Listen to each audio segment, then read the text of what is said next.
লখিমপুৰত যেতিয়া এভিকশন হল আমাৰ কিছুমান পলিটিক্যাল লিডাৰে এগৰাকী ছোৱালী ভিডিঅ' এটা লৈ ইস্যু কৰিলে কিন্তু তাত সত্যটো কি লখিমপুৰত আমি এভিকশন কৰিছিলো তাত যেতিয়া আমি দেখা পালো যে কোন মানুহ আছিল বৰপেটাৰ পৰা ৭৪টা ফ্যামিলি গৈছিল লখিমপুৰত নগাঁৱৰ পৰা ৬৩টা ফ্যামিলি গৈছিল লখিমপুৰৰ ওচৰতে বঙালমাৰাৰ পৰা ৩৫টা ফ্যামিলি গৈছিল গোৱালপাৰাৰ পৰা ৭টা ফ্যামিলি গৈছিল কাছাৰৰ পৰা 2টা ফ্যামিলি গৈছিল সাউথ সালমাৰা মানকাছাৰৰ পৰা 2টা ফ্যামিলি সাউথ সালমাৰা আৰু মানকাছাৰৰ ডিসটেন্সটো আপোনালোকে এবাৰ চিন্তা কৰক সাউথ সালমাৰাৰ পৰা লখিমপুৰ কিমান ডাঙৰ ডিসটেন্স হ'ব আৰু ইয়াৰ পিছত যেতিয়া আমি চালো যে মানুহবিলাক ল্যান্ডলেস নেকি তেতিয়া আমি দেখিলো খলিলউদ্দিন আলী সন অফ আকবৰ আলী এতিয়াও নগাঁৱত ভাইক ভনিয়েক আছে ঘৰ আছে আবুল হাসান শেখ আলাউদ্দিন শেখৰ লৰা সাউথ সালমাৰা তেওঁলোকৰ ঘৰ এতিয়াও তাতে আছে they are not landless Moinuddin Sheikh Alauddin Sheikh বৰপেটাত এতিয়াও মাটি আছে তাৰ পিছত আমি আকৌ চালো আবুল হুছেইন সন অফ সনু মালিক বঙালমাৰাৰ ওচৰতে মাটি আছে নিজৰ দখল কৰি বা মাটি ঘৰবাৰী আছে জয়নাল আবেদিন বৰপেটাৰ পৰা গৈ প্ৰথম বঙালমাৰাৰ পৰা লখিমপুৰ এই ধৰণে আপোনালোকে যদি চাই আবেদ আলী বৰপেটা মুজিবুৰ ৰহমান বৰপেটা ইজাজুৰ ৰহমান বৰপেটা শহীদুৰ ৰহমান বৰপেটা বাবু আলী বৰপেটা সুৰাতন নেছা বৰপেটা ইউসুফ আলী নগাঁও খাইৰুল ইছলাম নগাঁও ৰছিফুল ইছলাম বৰপেটা ৰমজান আলী বৰপেটা ৰুস্তম আলী বৰপেটা মজিদা বেগম বৰপেটা মতিউৰ ৰহমান বৰপেটা আতিকুল আলী তেজপুৰ সুৰান নেছা নগাঁও অৰ্থাৎ এখেতসকলে সাউথ সালমাৰা বৰপেটা নগাঁৱৰ পৰা লখিমপুৰ টাউনত গৈ তেওঁলোকে মাটি দখল কৰি এটা গোটেই গাঁও এখন বনাই লৈছিল এতিয়া সিদিনাখন 13 গৰাকী খিলঞ্জীয়া মানুহৰ কথাটো উদ্দেশ্য প্ৰণোদিতভাৱে ফোকাস কৰা হ'ল কিন্তু লখিমপুৰ সাউথ সালমাৰাৰ মানুহক যে আমি এভিকশন কৰিলো আৰু লখিমপুৰত জনগাঁথনি পৰিৱৰ্তনৰ যিটো এটা ষড়যন্ত্ৰ আৰম্ভ হৈছিল তাক আমি ৰখাব পাৰিলো সেই কথাটো আমাৰ বহু ৰাইজে আলোচনা কৰিব নোখোজে আজি এই গোটেই জায়গাবিলাকত পোভা লামডিং বা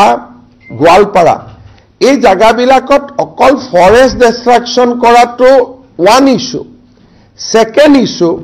এইবিলাক জায়গাত বিভিন্ন স্থানৰ পৰা মানুহ গৈ তাৰ জনগাঁথনিটো পৰিৱৰ্তন কৰিছিল যদি মই ওৰাঙৰটো আপোনালোকক দেখুৱালো বৰছলাটো লাহৰীঘাট ঢিঙৰ মানুহ নদী পাৰ হৈ আহি বৰছলা সমষ্টিত বহিলে বৰছলাৰ জনগাঁথনিটো পৰিৱৰ্তন কৰি আজি 1 বছৰৰ পৰা ঢিং আৰু লাহৰীঘাটৰ ৰাইজে উৰিয়াম ঘাটত গৈ ফৰেষ্ট ভাঙি আছে আৰু দুখন তাতে নাইট সুপাৰ চলে বিটুইন লাহৰীঘাট এণ্ড ঢিং আৰু উৰিয়াম ঘাট এবাৰ উজনি অসমৰ জনগাঁথনিটো পৰিৱৰ্তনৰ কাৰণে এটা প্ৰচেষ্টা আৰম্ভ হৈছে বাস কিয় চলে কাৰণ তেওঁলোকৰ ঘৰ এখন ইয়াত আছে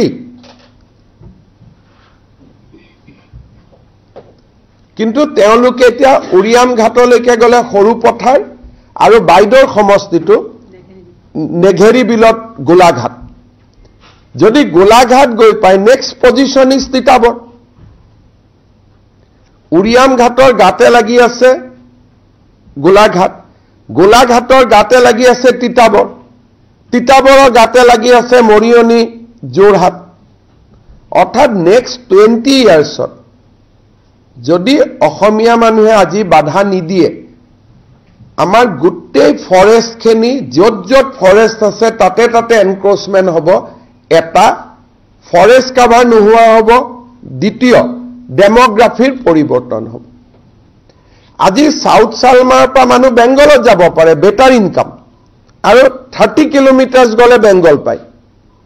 50 কিলোমিটাৰ গলে বেংগল পায় কিন্তু তেওঁলোক গৈছে 400 কিলোমিটাৰ টুৱাৰ্ডছ লখিমপুৰ আৰু আজি আপোনালোকে লখিমপুৰৰ ভোটাৰ লিষ্টখন চাওক 15 ইয়াৰ্ছত তাৰ ডেমোগ্ৰাফিৰ কিমান পৰিৱৰ্তন হৈছে আজি 15 ইয়াৰ্ছত 20 ইয়াৰ্ছত লখিমপুৰৰ জনগাঁথনিৰ কিমান পৰিৱৰ্তন হৈছে আপোনালোকে তাত চাব পাৰে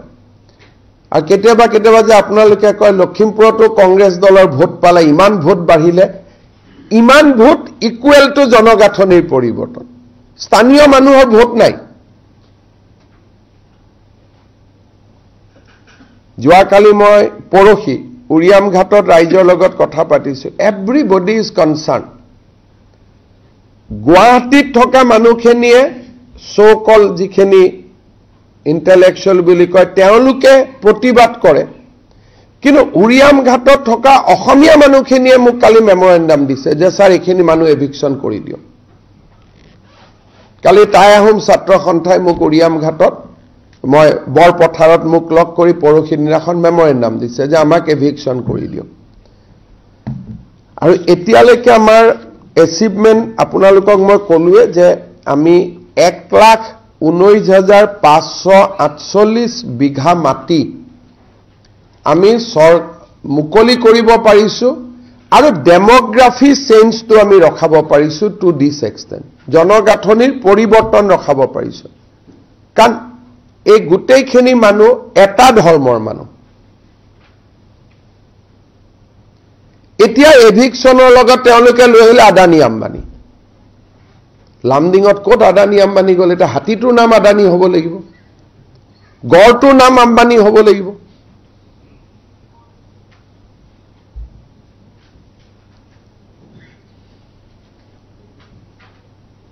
আজি তেওঁলোকে কাৰ্বি আলঙৰ কথা কয় এই মাটিখিনি কোনে গৈ দখল কৰি আছিল অসমৰ মাটি কোনে দখল কৰি আছিল দখল কৰা ৰখাবৰ কাৰণে কাৰ্বি আলং কাউন্সিলে আমাক মাতিছে যে ইয়াত কিবা এটা প্ৰজেক্ট লৈ দিয়ক নহলে মাটিখিনি আমাৰ হাতৰ পৰা যাবগৈ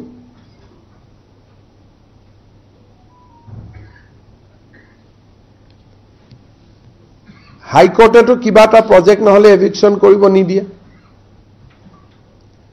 সো এই গোটেইখিনি এগেইনষ্ট ল্যান্ড জেহাদ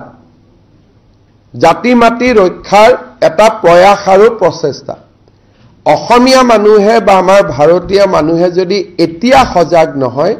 15-20 বছৰ পিছত অসম বুলি একো নাথাকিব দিজ আৰ ৰিয়েলিষ্টিক ফটোগ্ৰাফ আৰু যদি আপোনালোকে মোক খুদে যে ফৰেষ্টত এতিয়াও কিমান কাম কৰিব আছে আমি হয়তো এতিয়ালৈকে 40 ভাগৰ এক মানে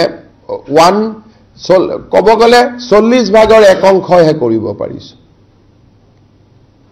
চ্যালেঞ্জটো ইমানে ডাঙৰ